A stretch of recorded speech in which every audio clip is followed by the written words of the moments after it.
O Flamengo ontem produziu e amassou o Vasco, encaixando pressão na saída de bola, não pisando no freio. Ontem, o torcedor do Flamengo, que gosta muito desse DNA ofensivo, se sentiu representado, né? Foi uma festa rubro-negra. 4 jogos seguidos de boas atuações, só sofreu um gol e tem sido mais equilibrado, como o Tite prometeu. Então foi uma atuação realmente de gala do Flamengo. Ontem foi tudo perfeito, foi contra o maior rival. E talvez as pessoas não saibam, mas o Tite não deu a coletiva, porque parece que teve um problema no joelho ali e deixou o filho falar. E o Flamengo, ele construiu seus gols com um repertório imenso. Era pela esquerda, pela direita, por dentro. Acho que um grande acerto do Tite...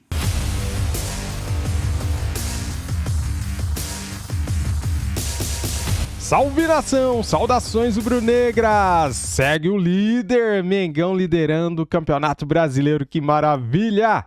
Galera, separei aqui para vocês um corte do programa EF360 da ESPN Brasil, analisando a vitória do Mengão, o amasso, o show, o espetáculo que o Flamengo deu no Maracanã ontem, 6-1 para cima do Vasco, destruímos o Vasco, cara, se a coisa por lá já estava ruim, agora está pior. Destruímos, acabamos com o Vasco. A moral do torcedor do Vasco está bem abalada, hein? Os caras estão mal. Vocês estão mal, hein? 6 tá bom? Esse que era o meme que eu tinha visto, né? 6 tá bom? 6 tá bom. 6-1, meu pai do céu. Vamos lá pro vídeo então, deixa o seu like, se inscreva aqui no nosso canal e ative o sininho. As imagens são da ESPN Brasil. Link na descrição como crédito. Simbora, vamos lá. Pacheco pedindo desculpa para a torcida do Vasco. Desde aquela entrevista do Josh Wander, da 777, lá em março de 2022, o Vasco só ganhou um jogo do Flamengo. Naquela entrevista ele disse que nunca mais o Vasco iria enfrentar o Flamengo com desvantagem, alguma coisa... Em desvantagem de orçamento. Eu lembro. E de lá para cá foram 8 jogos com 6 vitórias rubro-negras, 1 empate, 1 vitória do Vasco e a de ontem histórica, uma goleada marcante, né? 6-1. Sabe quantos gols o Flamengo marcou nesses 8 jogos contra o Vasco? Quantos? 18. Dá uma média de mais de 2 por jogo. Mas 18 mais 6 só ontem, né? Escanteio curto, né? Cobrado. Jogada trabalhada. Então, assim, o Tite ele foi muito cobrado, acho até com razão, o Flamengo não vinha apresentando um bom futebol, né? Um time muito previsível, muito engessado com bola, mas ele conseguiu encontrar a solução, ele conseguiu encontrar a melhor engrenagem possível. O Flamengo ontem produziu e amassou o Vasco, encaixando pressão na saída de bola, não pisando no freio. Ontem, o torcedor do Flamengo, que gosta muito desse DNA ofensivo, se sentiu representado, né? Foi uma festa rubro-negra. Por quê? Aplicou um 6-1, que era para ter sido mais. Das 30 finalizações, 18 foram no gol do Léo Jardim, que teve que trabalhar demais. E aí você tem gol do Gabigol, você tem gol do Bruno Henrique, você tem gol e grande atuação do Arrascaeta, Cebolinha deitando Gol e do rolando. Pedro. Gol do Pedro, ou seja, os símbolos dessa era vitoriosa do Flamengo fazendo gols, né?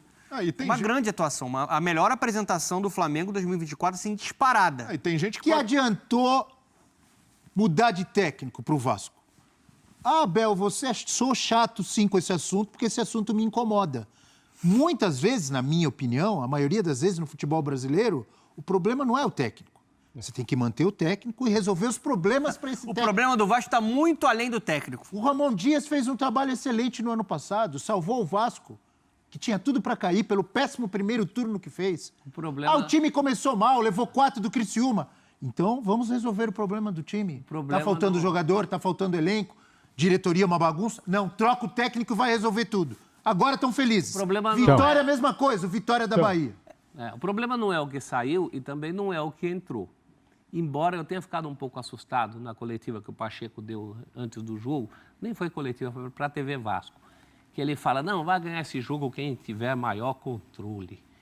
Mas será que ele está pensando em ter controle contra esse time do Flamengo? E me pareceu um pouco peixe fora d'água.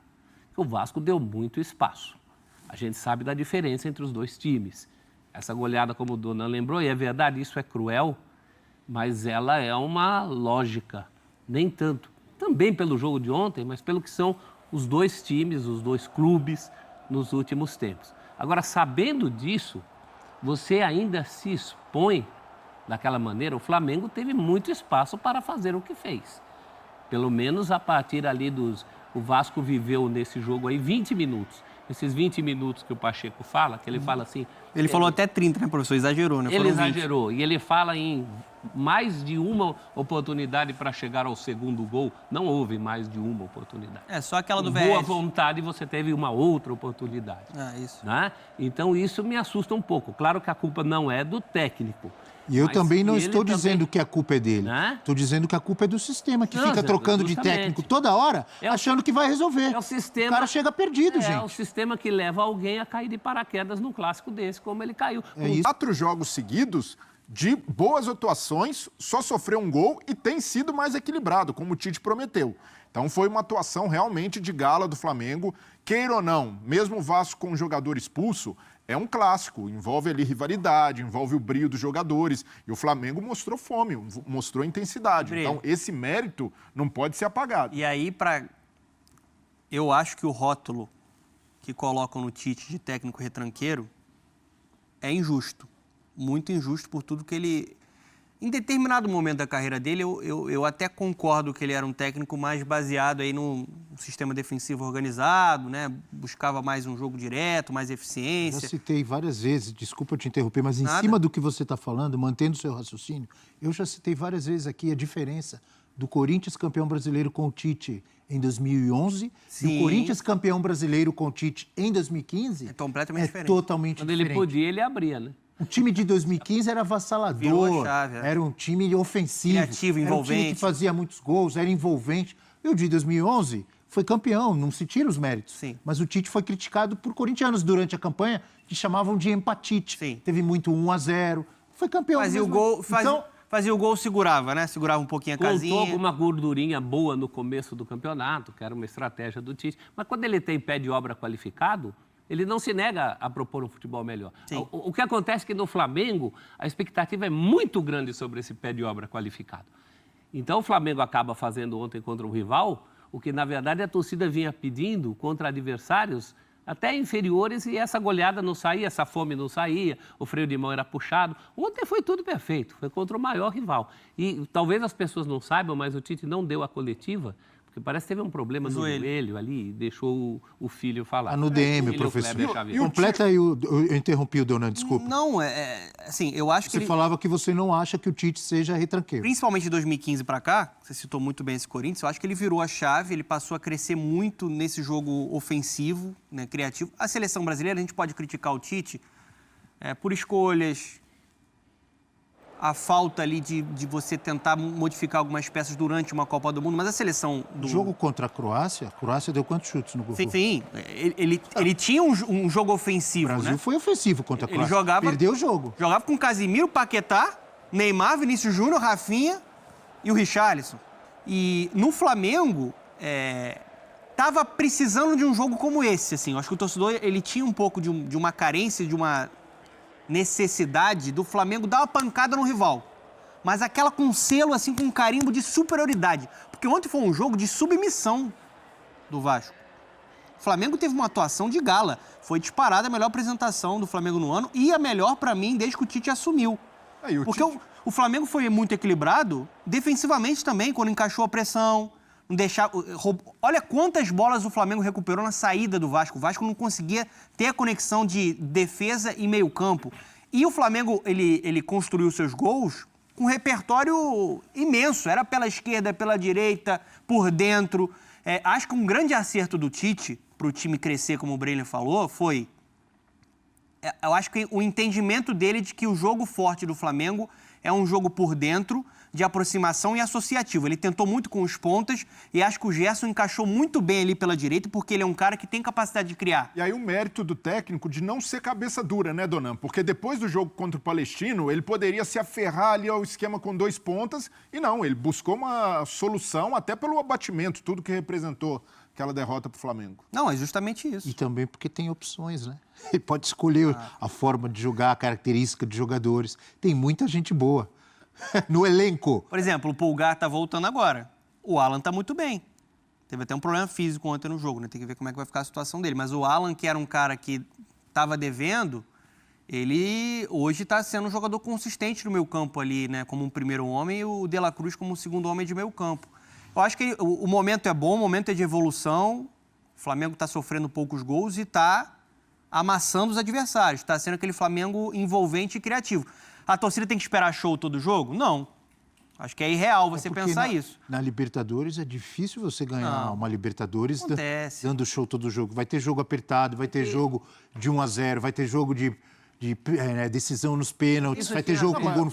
Mas ficou devendo na primeira fase. Ficou. Isso é fato. Ficou. E parece que há um entendimento interno de que podem jogar mais, tanto é que deram resposta. Os 2 últimos jogos foram melhores. Só lembrando, o Flamengo do show do Jorge Jesus, campeoníssimo brasileiro e Libertadores, teve jogos difíceis e duros na Libertadores também. O pessoal pensa que era tudo 10-0. Contra o Grêmio foi show, goleada, 5. Contra o Inter não foi. Não, o gol do título... E antes do Inter, qual foi que o Flamengo passou nos Emelec. pênaltis? Emelec, não foi? Mas ali o Jorge Jesus tinha acabado de chegar. Tinha acabado de chegar, mas mesmo assim, não o próprio jogo. é sempre que você vai ganhar com show, O gente. torcedor do Flamengo tem que esperar equilíbrio em posição. Jogo ofensivo. A virada histórica contra o River Plate não vem com show. Então, Num exatamente. jogo, inclusive, muito difícil. Agora, o problema é que na amostragem recente, o Flamengo deixou de dar show muito mais por preguiça dele, Flamengo, por causa do freio de mão puxado, do que propriamente por exigência dos adversários. Dava para ter tido show contra Palestino, dava para ter tido show contra Milionários, dava para ter tido show contra Amazonas. Só para pegar 3 exemplos. Então, não é também que o sarrafo estava lá em cima e que o adversário não deixa. Claro, Libertadores tem esses jogos, mas não foram esses jogos. Ou tem O jogos do que o time Milionários, adversário talvez, também ali, se com posta altitude. bem com aquele ferrolho lá atrás. Então, mas o E é Flamengo difícil se jogar às vezes. antecipava. Esse é um Não foi o desafio caso pra do ele. Vasco ontem. O Flamengo se antecipava ao tirar o pé. E ontem isso não aconteceu. O Flamengo não tirou o pé. Deixa eu fazer uma pergunta, virando um pouco para o lado do Vasco de novo. Vocês acham que o Pacheco... É Álvaro, né, o primeiro nome? Álvaro Pacheco. Pacheco. É tanta troca de treinador que eu demoro para decorar o nome dela. Álvaro Pacheco. Não só no Vasco, em todos os times. Vocês acham que ele já esperava? Porque o cara, quando vem, não é possível que ele não faça um estudo. Ele sabe que o clube passou ano passado. Ele sabe a situação. Ele estuda. Um técnico de ponta como ele faz o estudo. Sim. Ele levou um susto maior do que esperava com o que ele viu ontem? Ou não foi surpresa para ele? Não acredito. Ele já esperava o que ele viu ontem? Não acredito que ele tenha sido surpreendido. Claro que o placar, ninguém espera levar de 6-1 numa estreia, num clássico, mas ele já sabia que enfrentaria um adversário com mais poderio financeiro, mais poderio de qualidade técnica, ofensivo. Então, isso era sabido. Então, não dá para dizer que foi surpreendido Mas mesmo. eu não estou falando pelo adversário, estou falando pelo Vasco. Não, e do lado do Vasco, é claro que há um choque de realidade também de entender a situação, o anímico do time, a forma como o time se defende muito mal. E ontem A minha visão é que ele tomou um susto. Ele falou, não, a minha visão, não é informação. Tô opinando aqui. Ele deve ter se assustado. Ele deve ter pensado, nossa, eu não achei que era assim, que era tão ruim assim. Ou não? Já dava para ter um panorama. Então, como um técnico também, o técnico não sai de Portugal para vir para o Brasil e chega e, nossa, tudo é uma surpresa. Ele já sabia que era um cenário difícil, toda a transição que o Vasco está vivendo, os bastidores políticos, mas de qualquer forma, não há justificativa também para uma goleada dessas. 6-1 é algo muito pesado e o Pacheco estreou da pior forma possível. Não havia maneira pior de estrear do que tomar 6-1 Bobear a pior estreia de técnico da história do Vasco. E da forma... Bobear não é. E da forma como essa goleada aconteceu. O Vasco sem conseguir competir, fora ali os 10 minutos iniciais. Então, é preciso pontuar isso. Estreou da pior forma possível e vai ficar com esse carimbo por um bom tempo. O próximo jogo é contra o Palmeiras.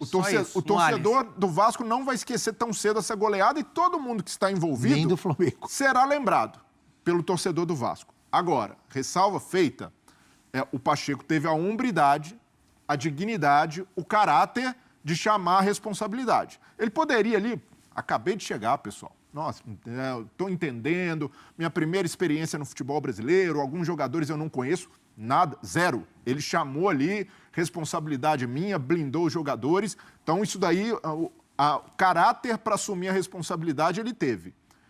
E eu seria desonesto, Abel, injusto e covarde, se colocasse na conta do treinador essa goleada, ou só na conta do treinador. O Pacheco cometeu erros, acabou de chegar, está conhecendo os jogadores. É normal que um técnico cometa erros, não normal a ponto de tomar uma goleada como essa, mas, de certa forma, já esperado. Eu até falei aqui na sexta, não dá para tratar como definitivo o resultado de um clássico no primeiro jogo do técnico e determinar que esse será o trabalho dele. Agora, é preciso que o Vasco faça uma reflexão muito profunda sobre o que está acontecendo. A respeito do Vasco, voltando ao Flamengo, Marcos Braz falou sobre Gabigol e vai esperar. Ele disse que vai esperar porque vem julgamento aí. Olha só. Eu acho que qualquer procura em cima do Gabriel, caso haja, só será feita ou efetivada depois por razões óbvias, depois do julgamento que vai ser no dia 7. O Gabriel é um atleta que é do Flamengo, contrato até do final do ano. A gente, lógico que numa situação normal já poderia, ou já deveria, ou já estaria com o contrato renovado. Não foi possível, por uma série de motivos que independe dos motivos que estejam, mas eu acredito que depois da sexta-feira, com calma, com tranquilidade, a gente vai analisar e vai ver quais são os próximos passos em relação ao Gabriel. O Marcos Braz, ele foi perguntado ali se já havia alguma novidade em relação à renovação do Gabigol e se já havia clubes interessados, se algum clube tinha feito contato, e aí ele deu essa resposta. Tá certo, né? Ele acha que ninguém vai fazer proposta, enfim, enquanto não for resolvido o caso dele, o julgamento, enquanto não aconteceu o julgamento, que é dia 7 agora, né? Em relação ao caso do doping lá, enfim. Então, é compasso de espera, é isso, professor? Não vamos esquecer que, paixões à parte, isso é uma negociação. Tem dois lados de uma mesa, certo? Então, o Flamengo seria, eu acho que até certo ponto, ingênuo de adiantar isso, adiantar valores, adiantar a negociação, pelo menos publicamente, enquanto essa situação não for resolvida. Ou um outro clube, por exemplo, Corinthians, que já mostrou interesse, vai fechar, porque a partir do meio do ano ele pode fechar um pré-contrato. Mas como que o clube vai fechar algo sem saber quando ele vai poder jogar? Se bem que no futebol brasileiro essas coisas acontecem, dependendo de quem leva quanto nessa negociação, sim, mas a gente aí sabe que acontece. Pode até fechar, professor, mas dependendo... já vai poder jogar em janeiro, ou só vai jogar ou o julgamento pode ser que ele só possa jogar em maio do ano que vem, ou em dezembro do ano que vem, não sei. Outra negociação. Uma condição, é isso. Em qualquer clube, Corinthians ou qualquer... Concorda? Por isso que eu estou falando, que é uma mesa de negociação, cada um tem que ver o que é melhor para si. Agora, claro que tem todo um contexto, né? O Gabigol tem essa idolatria toda, a idolatria anterior, mas que ultimamente teve um histórico, foi arranhada. Isso também dá um certo capital para o Flamengo não ir a público com aquela ânsia que se cobraria se o Gabigol ainda fosse o grande ídolo que foi. E ontem ele deu uma limpada de barra, né? Saiu o gol. Eu acho que quem assiste futebol sabia que ia sair o gol do Gabigol nesse jogo aí. Era o que faltava, era a cereja do bolo. E depois ele ainda postou nas redes sociais uma citação bíblica dos Coríntios. Né? E também não se ajuda, né? Aí também vou te dizer, né? O que ele quis dizer com isso, prof? Você que estuda, é um estudioso da Bíblia. Olha lá. De todos os lados somos pressionados, mas não desanimados. Ficamos perplexos, mas não desesperados. Somos perseguidos, mas não abandonados. Abatidos, mas não destruídos. Em favor do Corinthians... Eu não sou especialista em assuntos bíblicos, mas acontece que quem cristianizou os coríntios, o povo de Corinto, foi São Paulo. Leitura de São Paulo aos Coríntios. Então ele pode ir para São Paulo também. Numa leitura mais ampla, mas esse tipo de citação bíblica ligada aos Coríntios é bastante comum.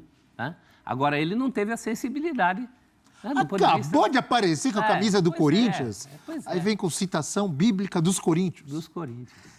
Agora, assim, o Braz, eu acho que ele foi correto não foi coletiva, né? Na entrevista dele ali.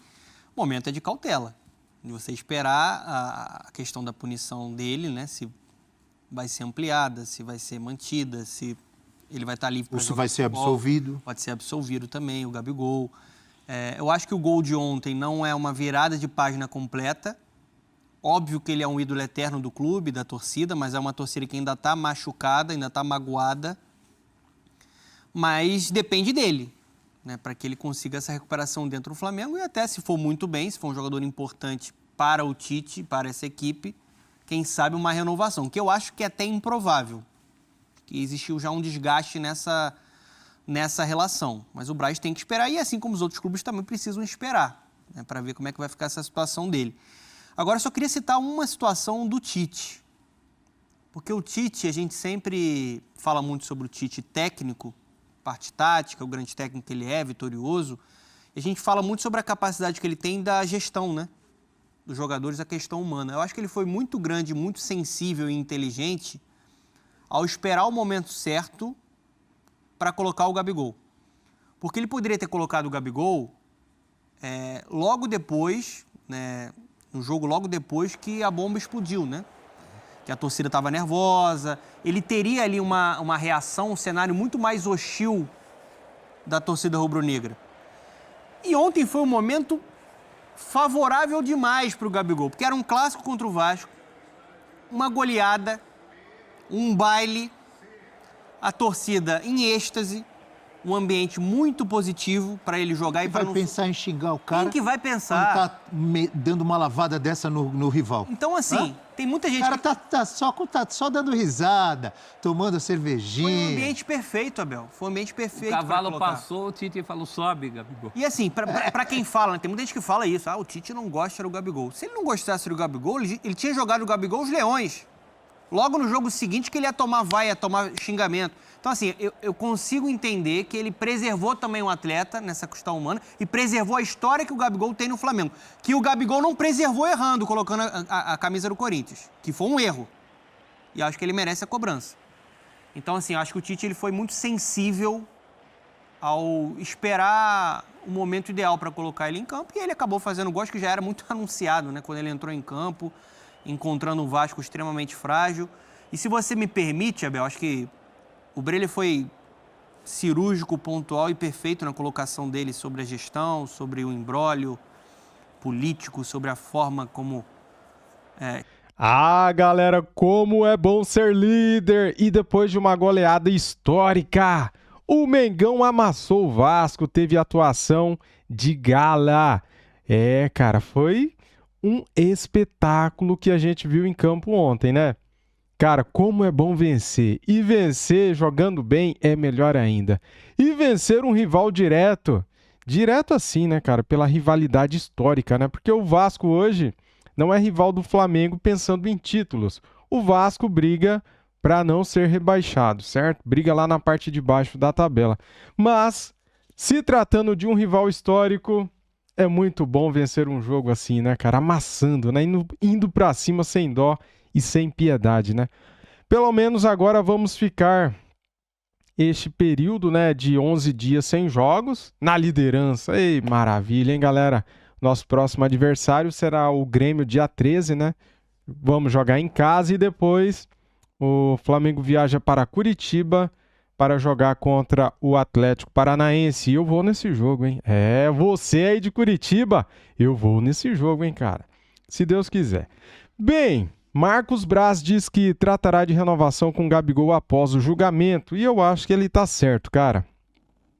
É dia 7 o julgamento, né? Sexta-feira. Estou vendo aqui, ó. Sexta-feira é o julgamento do Gabigol, dia 7 de junho. Tomara que dê tudo certo, né, galera?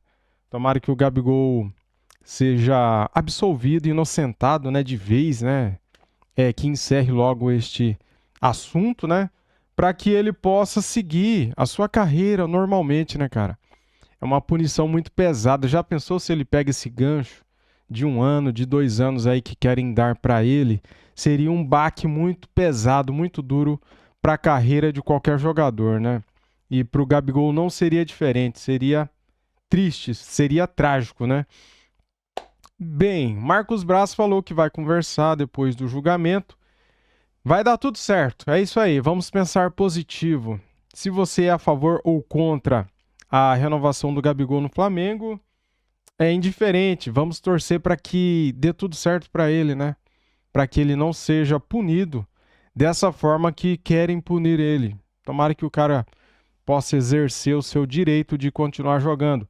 Sabemos que ele errou, e errar é passivo, errar faz parte do ser humano errar, né? Então todos nós erramos, eu erro, você erra, já erramos bastante na vida, só que todo mundo merece uma segunda chance. Então é por isso que eu falo, mesmo se você acha que o ciclo do Gabigol acabou no Flamengo, ele precisa continuar a carreira dele, se não no Flamengo, em outro lugar, né? Então, tomara que ele se livre dessa punição, tomara que ele seja inocentado, né? E possa dar continuidade na sua carreira no Flamengo ou em outro clube, certo? Bem, pelo que eu fiquei sabendo, a ordem de dentro do Flamengo, por parte da diretoria, não de todos, por parte, tá? É que se vir uma proposta de fora, o Flamengo vai ouvir e pode aceitar, né? De clube de dentro do Brasil será um pouquinho mais difícil de aceitar, mas de clubes de fora irá aceitar. É o que eu fiquei sabendo de dentro do Mengão, tá bom? Muito obrigado a todos, deixa o like, se inscreva aqui no nosso canal e ative o sininho. Tamo junto, saudações rubro-negras e fui!